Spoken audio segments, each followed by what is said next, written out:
एकीसाठी एकीसाठी आम्ही सर्व पर्यटक एकत्र आलेलो आहोत. सर्वांना विनंती आजोबा थांबण्यापेक्षा आपण सर्वांनी सहभागी व्हायचं या मोर्चामध्ये. बाकी सर्वांना विनंती आहे की आपण सर्व पाठीमागे जायचंय. माता भगिनी ज्या आपल्या आहेत, माता भगिनीच्या पाठीमागे आपण जायचंय. पुणे माता भगिनीच्या पुढे यायचं नाहीये. परळीतील एकीसाठी आणि परळीच्या एकीसाठी हा मोर्चा आहे. या कार्यक्रमाला राष्ट्रीय तरुणामध्ये फक्त आणि फक्त काही सहभागी व्हायचे या एकाच हेतूने आणि ज्या ज्या अधिकाऱ्यांनी याच्यामध्ये दोषीपणा केलेला आहे त्या दोषी अधिकाऱ्यावरती कारवाई व्हावी यासाठी हा पर्यटकांचा मोर्चा आहे. डॉक्टर बाबासाहेब आंबेडकरांच्या पुतळ्याच्या समोर या ठिकाणी हा मोर्चा थांबणार आहे. घटनेचे शिल्पकार डॉक्टर बाबासाहेब आंबेडकरांच्या लेखणीतून जे घटना तयार झालेली आहे त्या घटनेच्या अनुषंगाने या जनतांना फाशी झाली पाहिजे ही सर्वांची भूमिका आहे. यासाठी सर्व पर्यटकांना पुन्हा पुन्हा आवाहन करण्यात आहे की आपण सर्वांनी एक व्हायचं, एकत्र यायचं आहे. हा मुख्य मोर्चा आहे. ज्ञान अशा पुढील नागरिकांना विनंती की आपण या दिल्लीच्या न्यायासाठी आपण सर्वजण आले आहेत त्या ठिकाणी आपण सर्वांनी थांबायचं. या ठिकाणी बाकी सर्व आपले पुढील नागरिक या ठिकाणी थांबतील.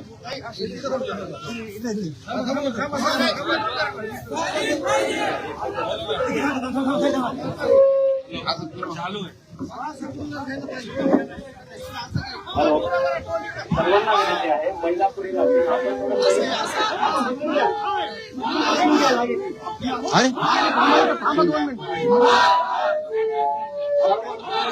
शांतता आपण सर्वांनी बसून घ्यायचं. या ठिकाणी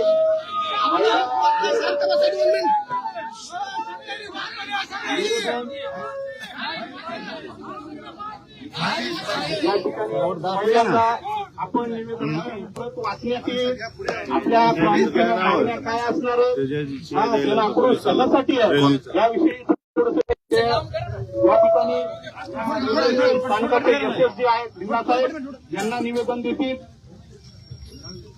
या ठिकाणी आपण निवेदन प्रथमतः रेल्वे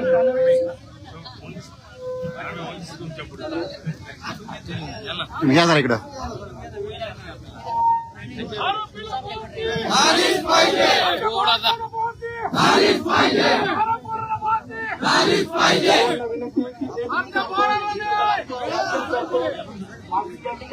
नागरिकांना सर्वांनी खाली बसून घ्यायचं.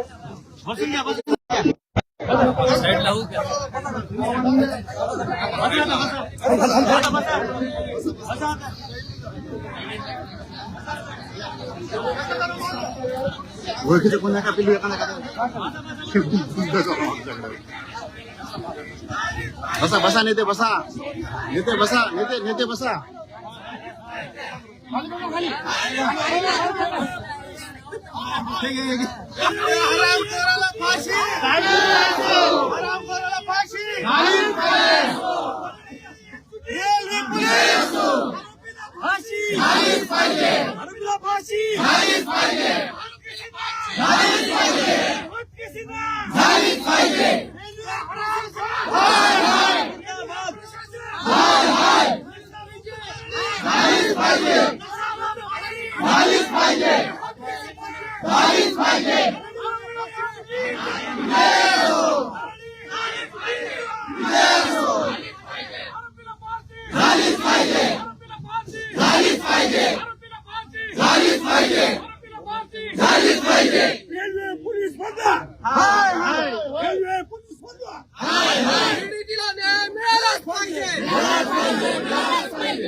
आणि ही घटना रात्री किंवा मध्यरात्री घडलेली नाहीये. दिवसा ढवळ्या म्हणजे दुपारी 2 ते 3च्या दरम्यान या बाळाला पायीपासून त्या नराधमांनी नेलं त्यांच्यासोबत दुष्कर्म केलं याच्या निषेधात आजपर्यंत तमाम जनता माय माऊली असतील किंवा बांधव असतील कुठली जात पाहिली जात नाही कुठलाही धर्म पाहिला जात नाही पण आमच्या लेकीसाठी जर हात उठत असेल तर हात फाटल्याशिवाय पर्यंत शांत होत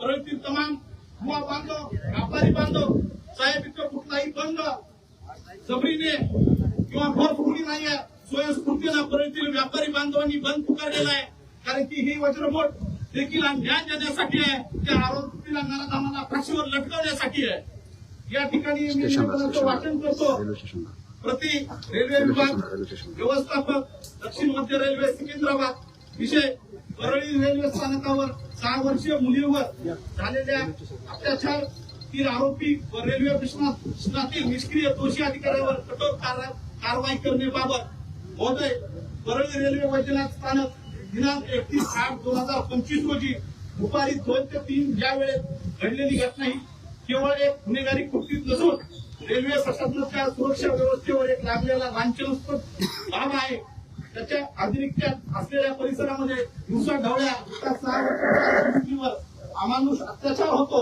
हे पाहून संताप अनावर होतो या घटनेने परळीची जनता हादरली असून तुमच्या निष्क्रिय कारभारामुळे प्रचंड रोष व्यक्त करत आहे परळी रेल्वे स्थानकावर वर्दळीचं ठिकाण असून सुरक्षा व्यवस्था इतकी कमकुवत कशी काय असू शकते तुमच्या सुरक्षा कर्मचाऱ्यांनी अधिकाऱ्यांनी काय केले ते फक्त पगार घेण्यासाठी आहेत का हा प्रश्न आमच्या परळीकरांना पडलेला आहे घटना तुमच्या बेजबाबदारपणामुळे कर्तव्यावर दुर्लक्ष असल्यामुळे ही घटना घडली आहे यामुळे हे निवेदन आहे याच्या मागण्या अशा आहेत या आरोपीला जो खटला आहे हसऱ्या कोर्टात चालवावा सोबतच त्याला तत्काळ फाशी द्यावी आणि या चिमुकलीला न्याय द्यावा आणि परळीकरांना शांत करावं तसेच दोषीवर तत्काळ या रेल्वे स्थानकावर जे काही कर्मचारी असतील स्टेशन मास्तर असतील या सर्वांची जिम्मेदारी आहे रेल्वे प्रशासनाची जिम्मेदारी आहे रेल्वे स्थानकावर जसे लोक इकडे फिरत असताना रेल्वे प्रशासन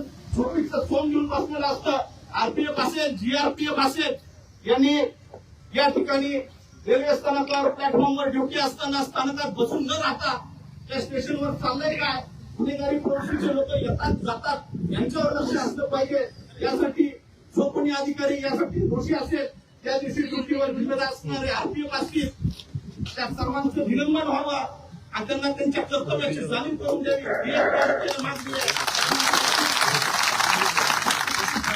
परळी रेल्वे स्थानकावर व्यवस्था संपर्क सुधार करावा परळी रेल्वे स्थानकावर युद्ध पातळीवर सुरक्षा व्यवस्था मजबूत करावी सीसीटीव्ही इथे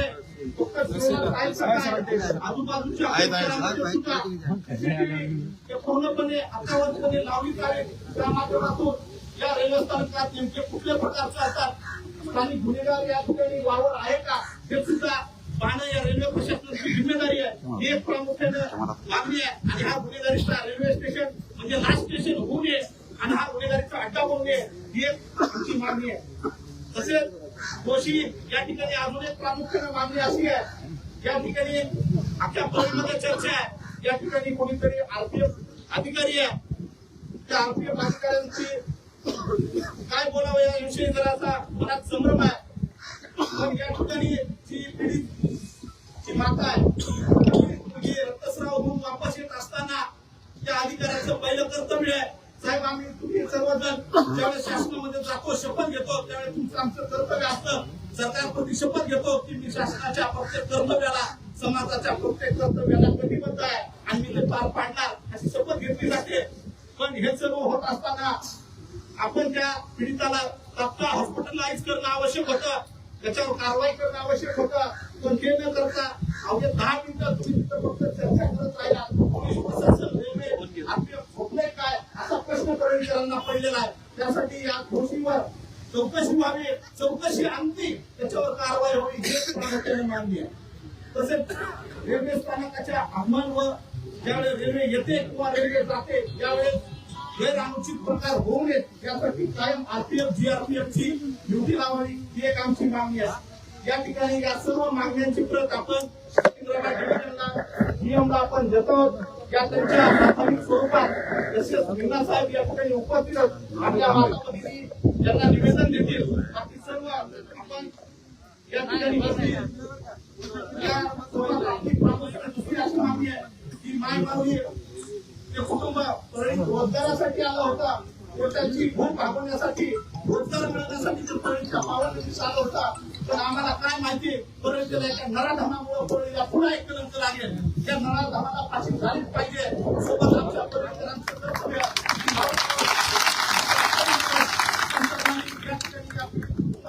कुटुंबाला काहीतरी आर्थिक लाभ भेटला पाहिजे. आपल्याला आर्थिक मदत केली पाहिजे. यासाठी आपण मदत किती तयार केली आहे. आपल्या सर्वांच्या कर्तव्यातून आपण नाही खून नाही कुणाची पाकळी त्याच्यात टाकावी जेणेकरून जे पीडित कुटुंब या ठिकाणी आलेलं आहे हॉस्पिटलाइज आहे त्यांना आपल्याकडून आर्थिक मदत होईल.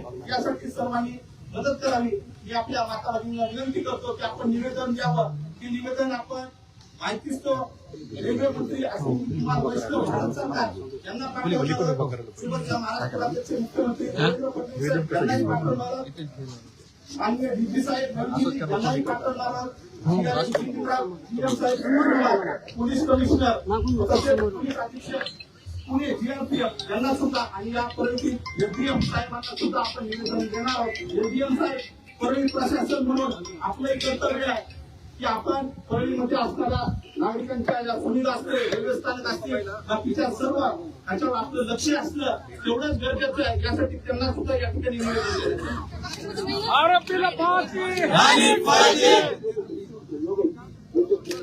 हरामखोराला फाशी झालीच पाहिजे. हरामखोराला फाशी झालीच पाहिजे.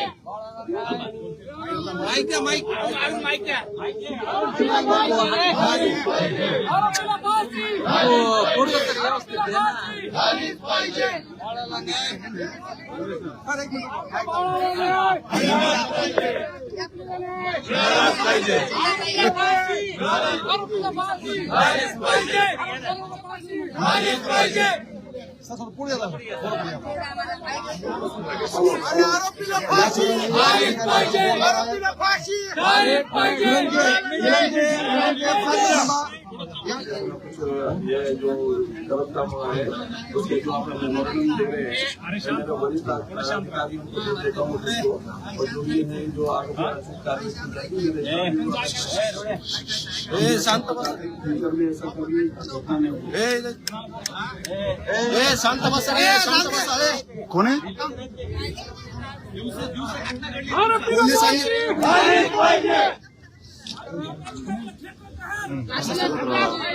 त्यांना बोल द्या रे. एक मिनिट थांबा.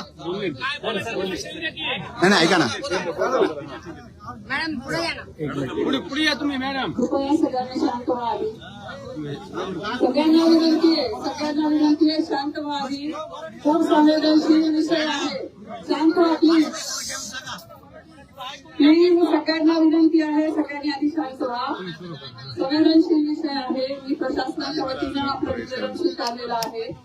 आपल्या सगळ्यांच्या तीव्र भावना ज्या आहेत त्या आजच आम्ही प्रशासनामार्फत वरिष्ठ स्तरावर कळवणार आहोत. सगळ्यांना विनंती आहे संवेदनशील विषय आहे. मनाला लागणारा भुगणारा विषय आहे. अन्यायकारक आहे. आपल्या भावना हे समजू शकतो प्रशासनाच्या वतीनं. मी विनंती करते सगळ्यांनी शांततेनं मार्ग निवडायचा आहे. एकमेकांना आरोप चिखलफेक करू नका प्लीज.